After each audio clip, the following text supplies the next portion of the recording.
नमो भगवते वासुदेवाय।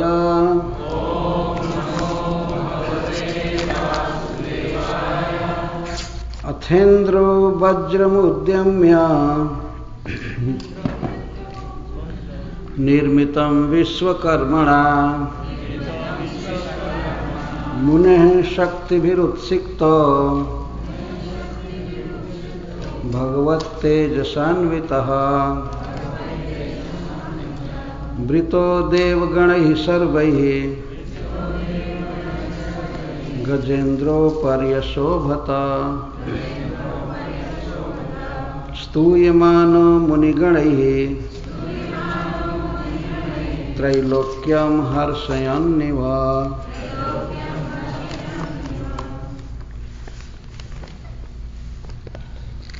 जब श्री दधीचि मुनि ने अपना देह त्याग दिया तो उनके अस्थियों को लेकर देवगण विमान से स्वर्ग गए। वहाँ पर विश्वकर्मा जी ने दधीचि मुनि की अस्थियों से एक अस्त्र का निर्माण किया जिसका नाम हुआ वज्र। जितने भी अस्त्र हैं इस जगत में तो उनमें वज्र एक प्रधान अस्त्र है। सुदर्शन चक्र तो भगवान का साक्षात स्वरूप है, उससे तो किसी अस्त्र की तुलना ही नहीं की जा सकती। लेकिन इस प्राकृतिक जगत में वज्र को बहुत बड़ा माना गया। भगवान कहते हैं कि आयुधा नाम हम वज्र, 10वें अध्याय गीता में कहते हैं मैं आयुधों में शस्त्रों में वज्र हूँ, अपनी विभूति गिनाते समय कहते हैं। तो वह वज्र दधीचि मुनि की अस्थियों से बनाने वाले इस विश्व के सबसे बड़े कलाकार शिल्पी श्री विश्वकर्मा जी हैं। तो वैसे कलाकार की दृष्टि से भी यह बहुत घातक हथियार है, अस्त्र है। विश्वकर्मा जी ने स्वयं बनाया। इस संसार में तो हम लोग देखते हैं बहुत से अस्त्र शस्त्र बनते हैं, लेकिन सब यहाँ के आदमी बनाते हैं।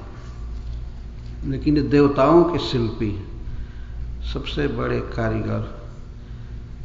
तो एक तो कर्ता की दृष्टि से वह वज्र बहुत महान था, दूसरे मुने हैं शक्ति भी उत्सिक्तो, मुनि की सुक्ति भी, मुनि की हड्डी उसमें लगी थी, इसलिए वह बहुत कठोर था। और भगवत तेजसा अन्विता। और तीसरी विशेषता उस अस्त्र की थी कि भगवान के तेज से वह युक्त था।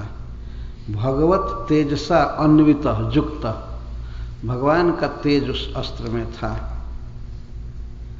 तो इस कारण से देवराज इंद्र उत्सिक्त, परम उत्साह में थे।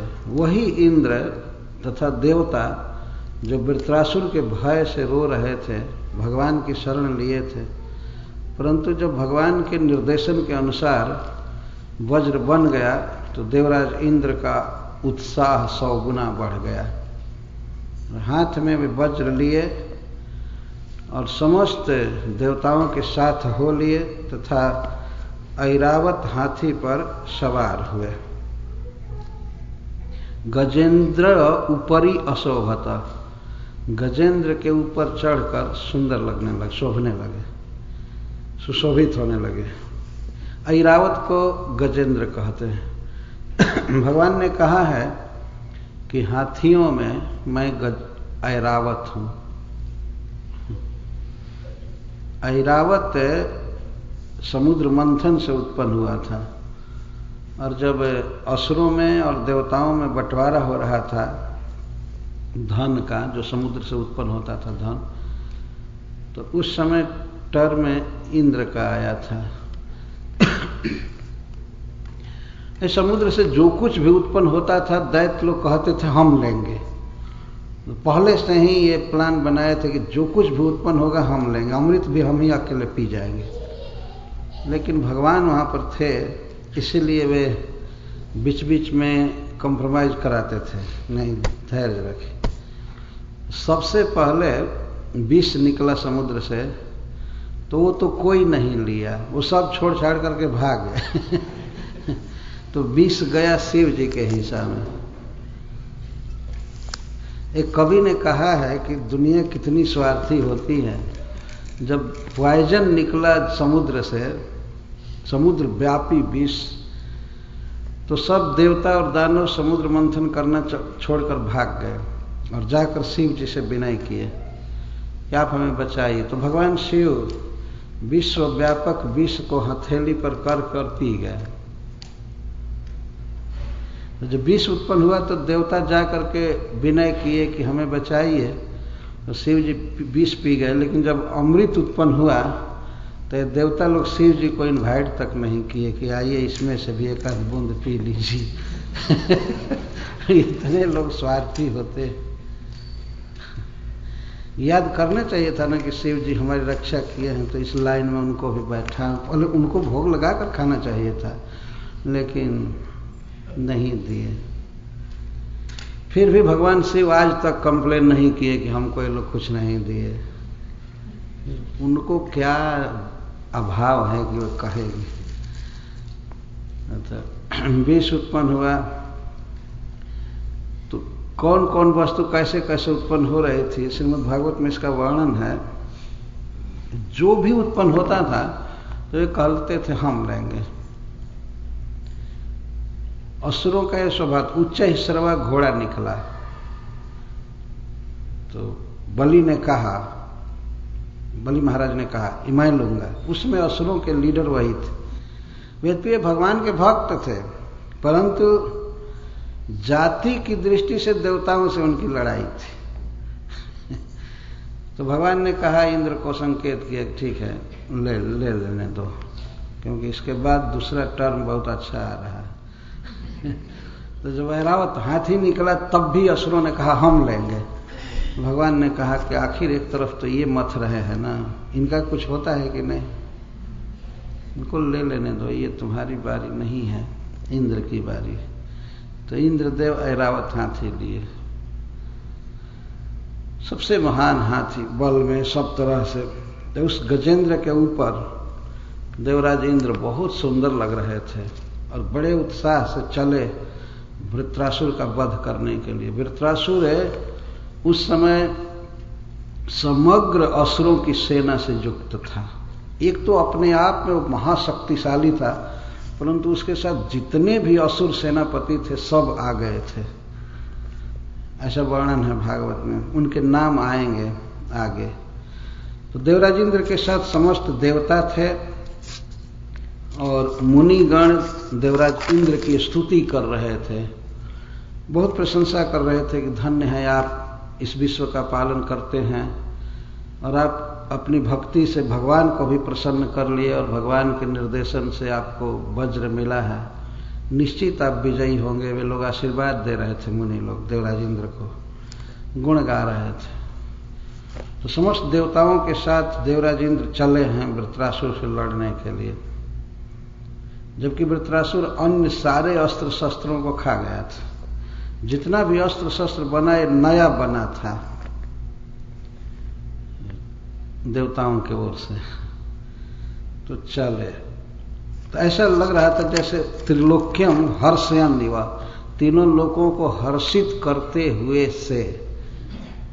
इव शब्द का यह अर्थ है कि हर्षित नहीं कर पाए अभी, हर्षित तो तब तीनों जगत होगा जब वृत्रासुर का वध होगा, लेकिन आशा हो गई तीनों लोगों के जीवों को कि वृत्रासुर मारा जाएगा, तो लोग हर्षित से हो रहे थे।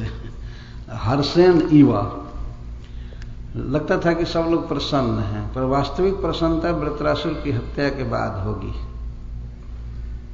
सारे जगत के लोग वृत्रासुर से तंग आ गए थे, इतना वो उत्पाती था, किसी को भी पकड़कर खा जाता था, सीधा खा जाता था। तो देवराज इंद्र बहुत वेग से चले। वृत्रम अभ्यद्रवच्छत्रु असुरानीक जुत्थपहि पर्यस्तम ओजसा राजन क्रुद्धो रुद्रैवांतकम। हे महाराज परीक्षित, वृत्रासुर असुरानिक युद्ध पई असुर सेनापतियों के झुंड में था। एक से एक महान और शक्तिशाली असुर थे और वे सब अपनी सेना के साथ थे और उन सब के बीच में वृत्रासुर था। परंतु इंद्रदेव को भय नहीं लग रहा था, क्योंकि अकेले वृत्रासुर ने सबको परास्त कर दिया था, हाहाकार करके भागे थे। लेकिन आज भगवान की कृपा से इंद्र देवता उस वृत्रासुर के पास जाने में भय नहीं कर रहे थे जो समग्र असुर सेना नायकों के साथ था। यह है भगवान की कृपा। बुरी तरह से हारे हुए लोग आज उसी प्रतिद्वंदी से लड़ने जा रहे हैं। श्रील सुखदेव गोस्वामी उदाहरण देते हैं, क्रुद्धो रुद्र इवांतकम। जैसे ऐसा लगता था क्रुद्ध भगवान शिव यमराज को मारने के लिए चले हैं। एक बार यमराज को मारने के लिए भगवान शिव चले थे। यह उपमा दे रहे हैं। ऐसी कथा है कि मार्कंडे नाम का बच्चा हुआ मृकंड ऋषि का, तो नारद जी ने उसका हाथ देखा और कहा कि यह 20 वर्ष की उम्र में मर जाएगा। तो उसके पिता मृकंड जी बहुत चिंता में पड़े। उन्होंने नारद ऋषि से कहा कि कोई उपाय बताइए जिससे हमारा बच्चा असमय में न मर सके, अकाल मृत्यु न हो इसकी। नारद जी ने कहा कि इसको महामृत्युंजय स्तोत्र का जप करना चाहिए। तो पिताजी पढ़ा दिए उसको महामृत्युंजय स्तोत्र, जो भगवान शिव का स्तोत्र है। तो जपता था शिव जी के मंदिर में। और खास करके जब 20वां वर्ष आया तो और तत्परता से भगवान शिव के सामने वो मंत्र बोलता था। तो वह समय आया जब उसकी मृत्यु का था, तो जमराज जी स्वयं ही भैंसा पर चढ़ करके आए मारने के लिए उस लड़के को। तो जमराज जी को देखते ही मार्कंडे भगवान शिव के लिंग को पकड़ करके और त्राहीनाथ त्राहीनाथ करने लगा। तो भगवान शिव प्रकट हो गए मूर्ति से और प्रकट हो करके त्रिशूल लेकर जमराज को मारने के लिए बड़े वेग से चले थे, बहुत तेज गति से चले थे। तो जमराज जी चले भाग उल्टे पांव भाग चले, कहाँ से मारे मार्कंडे को भाग गए। बहुत तेज भागे थे और भगवान शिव बहुत तेज उनको खदेड़े थे। उसी से उपमा दे रहे हैं कि जितना तेज गति से रुद्र चले थे अंतक को जमराज को मारने के लिए, उस तरह से भगवान इंद्र बड़े वेग से चल रहे थे। चलो चलो चलो। तो भगवान ने अपने श्रीमुख से कहा था कि वृत्रासुर मारा जाएगा। तो पूरा विश्वास था कि वृत्रासुर मारा जाएगा, इसलिए भय नहीं था। इसलिए सुखदेव गोस्वामी का ये उदाहरण उचित लग रहा है। ततः सुराणाम असुर ही रण परम दारुण त्रेता मुखे नर्मदायाम अभवत प्रथमे जुगे।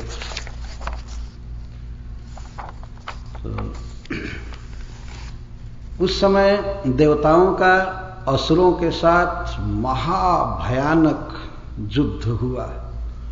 इस विश्व में कभी कभी बहुत बड़े बड़े युद्ध हुए हैं, तो उसमें वृत्रासुर के साथ इंद्र का जो युद्ध है वह भी बहुत बड़ा युद्ध माना गया है। जैसे मनुष्यों का युद्ध हुआ था आज से लगभग 5000 वर्ष पहले कुरुक्षेत्र में, उसके बाद मनुष्यों में वैसा युद्ध नहीं हुआ, महाभारत नाम का युद्ध। और एक बार समुद्र में से अमृत निकालने पर, अमृत पीने के बाद दैत्यों में और देवताओं में युद्ध हुआ था, वो भी देवासुर संग्राम कहा जाता है। और यह युद्ध भी अपने आप में बहुत बड़ा रिकॉर्ड रखता है। वृत्रासुर और देवराज इंद्र का युद्ध, और दोनों पार्टी में इधर सारे देवता इधर सारे दैत्य जुटे हुए थे। इसलिए सुखदेव गोस्वामी कहते हैं परम दारुण रण, बहुत दारुण बहुत भयावह युद्ध हुआ। कब हुआ, कहाँ हुआ? त्रेता मुखे नर्मदायाम अभवत प्रथमे जुगे। शंभु मनवंतर के प्रथम चतुर्युग में सतयुग का अंत हो गया था, त्रेता प्रारंभ हो रहा था, उसी समय युद्ध हुआ था, नर्मदा जी के किनारे हुआ था। यह नर्मदा नदी स्वर्ग में भी है। ये जो नर्मदा जी हैं, जो मध्य प्रदेश से निकलकर गुजरात होते हुए समुद्र से मिलती हैं, यहाँ इस तट पर युद्ध नहीं हुआ था। स्वर्ग में जो नर्मदा जी हैं उनके तट पर यह युद्ध हुआ था, और त्रेता युग के प्रारंभ में। प्रश्न होगा कौन त्रेता? तो स्वयंभू मनवंतर के प्रथम चतुर्युग में जो त्रेता पड़ता है उसमें युद्ध हुआ था। देवताओं के पक्ष से कौन कौन लोग हैं, झुंड का नाम बता रहे हैं सुखदेव गोस्वामी। रुद्रैर वसुभिरादित्रैर अश्विभ्याम पितृवहनिभिः मरुद्भिरिभुभिर्साध्यैर विश्वे देवैर्मरुत्पतिम्। रुद्र 11 रुद्र आए थे इंद्र के तरफ से, मतलब साक्षात भगवान शिव। अपने को शिव जी 11 रूपों में एक्सपेंड किए हैं, उनको एकादश रुद्र कहते हैं, विश्व का प्रलय करने वाले हैं। तो ये सारे देवता आए थे, रुद्र, वसु भी, और 8 वसु और उनके और सब लोग आए थे परिवार। आदित्य ही, माता अदिति के जितने पुत्र थे सब इंद्र का साथ दे रहे थे, क्योंकि इंद्र बड़े भाई हैं अदिति के, और उनके फिर पौत्र आदि सब उसमें भाग लिए थे। अश्विभ्याम, दोनों अश्विनी कुमार भी इंद्र के साथ थे। पितृवहन भी, पितर देवता, अग्नि देवता, अग्नि भी कई हैं, पितर भी कई हैं। मरुद भी 49 मरुदगण, रिभु भी, और रिभु नाम के देवता जिनको भृगु जी ने उत्पन्न किया था। साध्य देवता, विश्व देवता और अन्य देवगण, ये सब देवताओं की जातियां बताई जा रही है। एक एक में कोटि कोटि लोग थे, बहुत बड़ी सेना थी देवताओं की। उसके साथ इंद्र को देखा वृत्रासुर ने। वृत्रासुर किसी सवारी पर नहीं थे, क्योंकि न तो वे रथ पर अट सकते थे न हाथी पर अट सकते थे। इतना बड़ा शरीर था वृत्रासुर का कि उसके लिए कोई सवारी हो ही नहीं सकती थी।